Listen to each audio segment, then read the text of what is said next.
অসমৰ জিলাই জিলাই ইতিমধ্যে আৰম্ভ হৈছে কিষাণ পঞ্জীয়ন অথবা ফাৰ্মাৰ ৰেজিষ্ট্ৰেশ্যন হয়। আপোনালোকে যদি PM কিষাণ সন্মান নিধি যোজনাৰ টকাসমূহ ৰেগুলাৰলি পাই থাকিব বিচাৰে বা আপুনি যে এজন কৃষক চৰকাৰী আঁচনি যিকোনো ধৰণৰ আঁচনি লাভ কৰিবলৈ হ'লে কিন্তু আপোনালোকে কিষাণ পঞ্জীয়ন থাকিব লাগিব। যেনেকৈ কিছুদিনৰ ভিতৰতে 11,000 টকা কৃষকসকলক দিয়া হ'ব।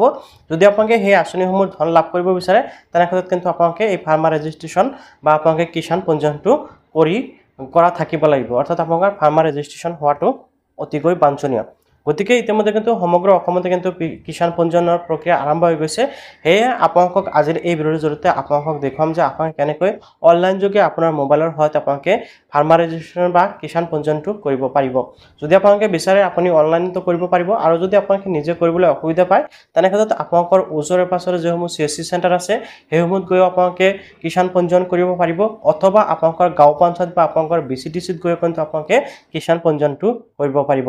যে নহওক বেছি কথা নাপাতি এতিয়া মই আপোনালোকক দেখুৱাইছোঁ যে আপুনি যদি নিজে মোবাইলৰ জৰিয়তে কৰিব বিচাৰে কেনেকৈ কৰিব পাৰিব তাৰ ফুল প্ৰচেছ। এগ্ৰিষ্টাক আসাম বুলি লিখি সাৰ্চ কৰিব। এনেকৈ লিখি সাৰ্চ কৰিব। সাৰ্চ কৰাৰ পিছত আসাম ফাৰ্মাৰ ৰেজিষ্ট্ৰি অথবা আপোনালোকে আসাম ফাৰ্মাৰ ৰেজিষ্ট্ৰি বুলি লিখিও সাৰ্চ কৰিব। সাৰ্চ কৰাৰ পিছত প্ৰথম যেটো ওয়েবসাইট দেখুৱাইছে আসাম ফাৰ্মাৰ ৰেজিষ্ট্ৰি এগ্ৰিষ্টাক আপোনালোকে ইয়াৰ ওপৰত ক্লিক কৰিব লাগিব বা এই ওয়েবসাইটত আপোনালোকে ভিজিট কৰিব। এই ওয়েবসাইটলৈ অহাৰ পিছত আপোনালোকক প্ৰথমত যেনেকৈ দেখালো ঠিক তেনেকৈ ওয়েবসাইটটো শো কৰিব। এটো সাথে আপোনালোকে দেখাইছে অসম চৰকাৰৰ মানে এই পেজটো বা ওয়েবসাইটটো। তো এতিয়া আপোনালোকে ইয়াতে চাওক দেখাইছে লগইন আছে আপোনালোকে user ID register mobile number এনেকৈ খুজিছে। সো ইয়াতে আপোনালোকে লগইন কৰাৰ বাবে কি কৰিব পাৰিব প্ৰথমতে আছে চাওক লগইন উইথ CSC। আপোনালোকে কিন্তু এই লগইন উইথ CSC অপচনত ক্লিক কৰিব লাগিব। ওকে, যেতিয়া নেকি এই অপচনটোত ক্লিক কৰিব আপোনালোকৰ সন্মুখত এনেকৈ ডিটেইলছসমূহ আহিব। অৰ্থাৎ আপোনালোকে আসাম ফাৰ্মাৰ ৰেজিষ্ট্ৰিটো কেনেকৈ কৰিব পাৰিব। যেনেকৈ farmer registry mandatory guideline for CSC VLE. এটা কিন্তু মেন্ডেটৰী গাইডলাইনটো দি দিছে। আপোনালোকে জাস্ট কি কৰিব ওকে অপচনত ক্লিক কৰিব।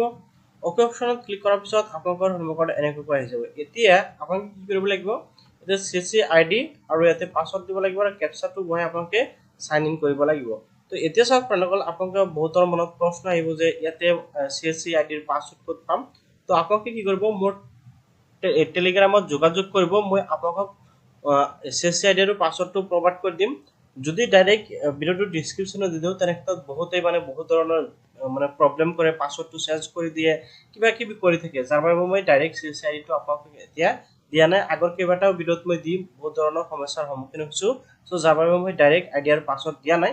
সো আপোনালোকে কি কৰিব টেলিগ্ৰামত মোৰ লগত যোগাযোগ কৰিব। মোৰ যেটো টেলিগ্ৰাম আইডিটো দি ৰাখিছো টেলিগ্ৰামত যোগাযোগ কৰিলে মই আপোনালোকক আইডিয়াৰ পাছৱৰ্ড দি দিম। ওকে, তো ইয়াতে আইডিয়াৰ পাছৱৰ্ড বহাই সাইন ইন কৰি লম। ইয়াতে মই ডিটেইলছখিনি দিছো, আইডি পাছৱৰ্ড ক্যাপচা বহাই দিছো। এতিয়া মই সাইন ইন অপচনত ক্লিক কৰি দিলো। সাইন ইন অপচনত ক্লিক কৰাৰ লগে লগে এনেকৈ লগইন হৈ যাব। আপোনালোকৰ সন্মুখত এনেকৈ লগইন হ'ব। এতিয়া ইয়াৰ পৰা আপোনালোকে যোনজন কৃষকৰ বা কিষাণৰ ৰেজিষ্ট্ৰেশ্যন কৰিব বিচাৰে সেইজন কৃষকৰ ডিটেইলছ দিব লাগিব। তো ডিটেইলছৰ ভিতৰত প্ৰথমতে ইয়াতে দেখুৱাইছে আধাৰ নাম্বাৰ আপোনালোকে দিব লাগিব। বাকি ইয়াতে কিন্তু একোৱে নাই ক'বলৈ গ'লে। তো আধাৰ নাম্বাৰটো বহুৱাৰ পিছতহে আপোনালোকে কামসমূহ কৰিব পাৰিব। সো ইয়াতে চাওক আধাৰ অথেন্টিকেশন অপশন আহি গৈছে। তিনিটাকৈ অপশন পাব, যেনেকৈ আধাৰ OTP বায়োমেট্ৰিক ইয়াতে আছে আইৰিছ। তো আইৰিছত কাম নকৰে আপোনালোকে OTPৰ জৰিয়তে বা আপোনালোকে বায়োমেট্ৰিকৰ জৰিয়তে কি কৰিব ইয়াতে অথেন্টিকেশন কৰিব। তো ইয়াতে যোনজন কিষাণৰ আপোনালোকে এপ্লিকেশন কৰিব বা ফাৰ্মাৰ ৰেজিষ্ট্ৰি কৰিব সেইজন কিষাণৰ এটা কিন্তু আধাৰ নাম্বাৰটো বহাব লাগিব। আৰু এটা কথা মন কৰিব এটা জাস্ট সেইসকল মানুহৰ আধাৰ নাম্বাৰ ল'ব যিসকল কৃষকে নেকি অলৰেডি PM কিষাণ সন্মান নিধি যোজনাৰ জৰিয়তে টকা লাভ কৰি আছে। তো মই ইয়াতে এটা আধাৰ নাম্বাৰ বহাই দিম। আধাৰ নাম্বাৰ বহাই দিয়াৰ পিছত বাহিৰত ক্লিক কৰাৰ লগে লগে আপোনালোকৰ OTP আহিব মোবাইলত। OTPটো বহাই দি আপোনালোকে কি কৰিব অৰ্থাৎ আধাৰ নাম্বাৰটো লিংক হৈ থকা মোবাইলত OTP বহাই দিয়াৰ পিছত আপোনালোকে সাবমিট কৰিব। আৰু ইয়াতে মই এনেকৈ অহাৰ কাৰণটো হ'ল মই এইজন ব্যক্তিৰ অলৰেডি সকলো ডিটেইলছ ইয়াতে দি ৰাখিছো, যাৰ বাবে মই কন্টিনিউ কৰিব দিছো। মই জাস্ট কন্টিনিউ কৰিম, OTPৰ প্ৰয়োজন নাই। তো আপোনালোকে যেতিয়া নেকি OTP বহাই লগইন কৰিব, লগইন কৰাৰ পিছত কিন্তু এনেকৈ আপোনালোকৰ সন্মুখত পেজটো খোল খাব। ঠিক আছে, যোনজন ব্যক্তিৰ বাবে আপোনালোকে এপ্লিকেশন কৰি আছে এইজন ফাৰ্মাৰৰ ডিটেইলছসমূহ আহি যাব। তো এতিয়া আপোনালোকে কিছুমান ডিটেইলছ দিব লাগিব, মই আপোনালোকক বুজাই দি আছো। তো প্ৰথমতে ইয়াতে মোবাইল নাম্বাৰটো দিব। মোবাইল নাম্বাৰটো দি আপোনালোকে ভেৰিফাই অপচনত ক্লিক কৰিলে OTPটো আহিব, আপোনালোকে মোবাইল নাম্বাৰ ভেৰিফাই কৰিব। তাৰপিছত ইয়াতে আপোনালোকৰ ইমেইল দেখিবলৈ পাইছে। ইমেইলটো আপোনালোকৰ বাবে মেন্ডেটৰী নহয়, ইমেইলটো দিলেও হ'ব নিদিলেও কোনো ধৰণৰ অসুবিধা নহয়।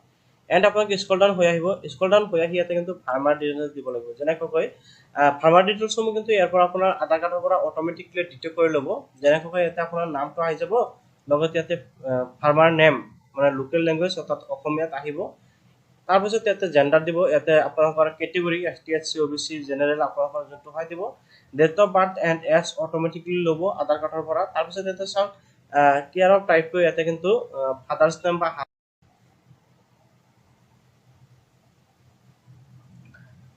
তাৰপিছত কেয়াৰ অফ টাইপ হোৱাৰ পিছত ইয়াতে চাওক আইডেন্টি নেম অফ ইংলিছ অৰ্থাৎ ইয়াতে কিন্তু হাজবেণ্ড নেম বা ফাদাৰ্ছ নেম কিন্তু অট'মেটিকলি আহি যাব। ঠিক আছে, আধাৰ কাৰ্ডৰ পৰা ডিটেক্ট কৰি ল'ব আৰু ইয়াতে আপোনালোকে যদি বিচাৰে এছামিছত নেমটো দিব পাৰে। অ'কে, তাৰপিছত স্ক্ৰল ডাউন হৈ আহিব।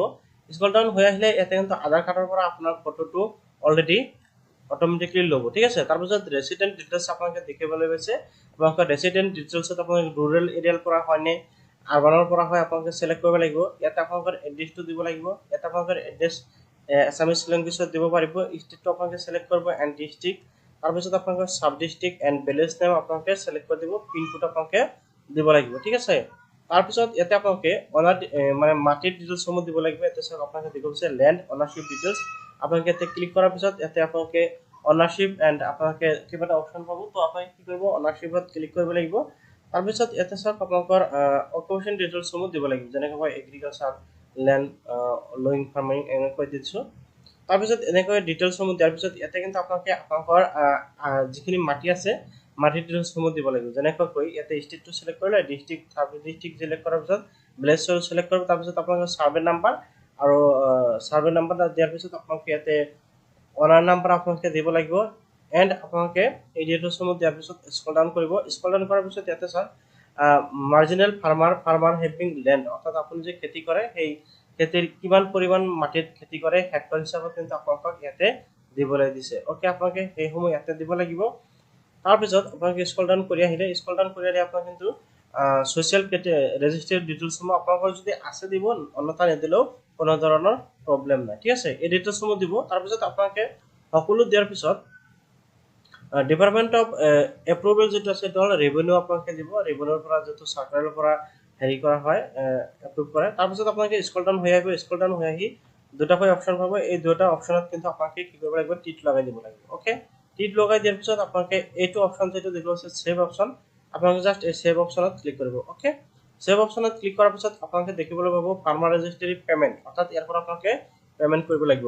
ইউৰ e sign is already complete, payment is pending, অৰ্থাৎ মই অলৰেডি যিহেতু কামখিনি কৰি ৰাখিছোঁ যাতে ভিডিঅ'টো দীঘলীয়া নহয়, তো মই জাষ্ট এতিয়া প্ৰচেড টু পেমেণ্ট অপশ্যন ক্লিক কৰি দিম। প্ৰচেড টু পেমেণ্ট অপশ্যনত ক্লিক কৰাৰ লগে লগে আপোনালোকক নেক্সট পেজলৈ লৈ যাব আৰু ইয়াৰ পৰা আপোনালোকে পেমেণ্ট কৰিব লাগিব। এতিয়া পেমেণ্ট কেনেকৈ কৰিব, ইয়াতে আপোনালোকে CSC ID বহাব লাগিব। প্ৰথমতে CSC ID টো বহাই দিয়াৰ পিছত আপোনালোকে ভেলিড অপশ্যনত বা প্ৰথমতে আপোনালোকে ইয়াতে পাছৱৰ্ড খুজিছে। এতিয়া আপোনালোকে প্ৰথমতে CSC ID যিটো পাছৱৰ্ড সেই পাছৱৰ্ডটো বহাই আপোনালোকে ভেলিডেট অপশ্যনত ক্লিক কৰিব লাগিব। CSC ID পাছৱৰ্ডটো বহাই দিয়াৰ পিছত ভেলিডেট অপশ্যনত ক্লিক কৰিব লাগিব। ভেলিডেট অপশ্যনত ক্লিক কৰাৰ পিছত ইয়াতে ৱালেট পিন খুজি আছে। ঠিক আছে, ৱালেট পিনটো মই বহাই দিম ইয়াতে। ৱালেট পিনটো বহাই দিয়াৰ পিছত জাষ্ট পে অপশ্যনত ক্লিক কৰিব লাগিব। এতিয়া বহুতৰ মনত প্ৰশ্ন আহিব পাৰে যে ৱালেট পিনটো ক'ত পাম। আপোনালোকে কি কৰিব, ৰেজিষ্টাৰ কৰিব। ৰেজিষ্টাৰ কৰাৰ পিছত আপোনালোকে যোগাযোগ কৰিলে মই ৱালেট পিনটো দি দিম, অথবা মই নিজে আপোনালোকক পেমেণ্টটো কৰি দিবলৈ চেষ্টা কৰিম। ঠিক আছে, যিহেতু আপোনালোকৰ প্ৰয়োজন সেইবাবে। তো মই ইয়াতে জাষ্ট পে অপশ্যনত ক্লিক কৰি দিলোঁ, ৱালেট পাছৱৰ্ডটো বহাই। তাৰপিছত ইয়াতে চাওক পেমেণ্ট ছাকচেছফুল হৈ গৈছে। ইয়াৰ পৰা কিন্তু পেমেণ্টটো কমপ্লিট হৈ যাব। পেমেণ্টটো কমপ্লিট হোৱাৰ পিছত এনেকুৱাকৈ আপোনালোকৰ চাওক ৰেজিষ্ট্ৰেশ্যন ছাকচেছফুলি হৈ গৈছে, এটা আপোনালোকে দেখিবলৈ পাব। তো আপোনালোকে ইয়াৰ পৰা কি কৰিব, PDF ফাইলটো ডাউনলোডিং কৰিব পাৰে।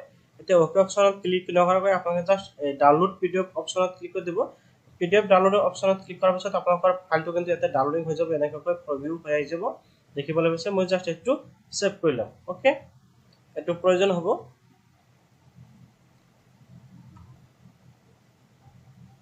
মই এইটো ছেভ কৰি ল'লোঁ আৰু আপোনালোকৰ সন্মুখত কিন্তু এনেকুৱাকৈ ডিটেইলছসমূহ আহি যাব। অ'কে, মই অলৰেডি পেজটো ছেভ কৰি ল'লোঁ। তাৰপিছত আপোনালোকে জাষ্ট এইটো বেক কৰিব পাৰে, অথবা আপোনালোকে আগৰ পেজলৈ আহি ইয়াতে অ'কে অপশ্যনত ক্লিক কৰি দিব। আপোনাৰ কিন্তু ফাৰ্মাৰ ৰেজিষ্ট্ৰিটো কমপ্লিট হৈ গ'ল, অৰ্থাৎ এজন ব্যক্তিৰ ফাৰ্মাৰ ৰেজিষ্ট্ৰি কমপ্লিট হৈ গ'ল। চ' এনেকুৱাকৈ কিন্তু আপোনালোকে অতি সহজতে ফাৰ্মাৰ ৰেজিষ্ট্ৰিটো কমপ্লিট কৰিব পাৰিব বা কিষাণ ৰেজিষ্ট্ৰেশ্যন কৰিব পাৰিব। তো ইয়াৰ পিছতো আপোনালোকৰ কোনো ধৰণৰ মানে প্ৰব্লেম হ'লে নিশ্চয় কমেণ্টত জনাব পাৰে, আৰু আশা কৰোঁ আপোনালোকে নিশ্চয় বুজি পাইছে যে মই কেনেকুৱাকৈ আপোনালোকক এই সুবিধাটো দিবলৈ বিচাৰিছোঁ বা আপোনালোকে কেনেকৈ ল'ব পাৰিব। তো অযথা আপোনালোকে টেনশ্যন নকৰাকৈ অতি সহজতে ঘৰত বহি কিন্তু এনেকুৱাকৈ ফাৰ্মাৰ ৰেজিষ্ট্ৰিটো কৰিব পাৰিব। তো ভিডিঅ'টো ভাল পালে নিশ্চয় লাইক এটা কৰিব আৰু চেনেলটো ছাবস্ক্ৰাইব কৰিবলৈ পাহৰি নাযাব।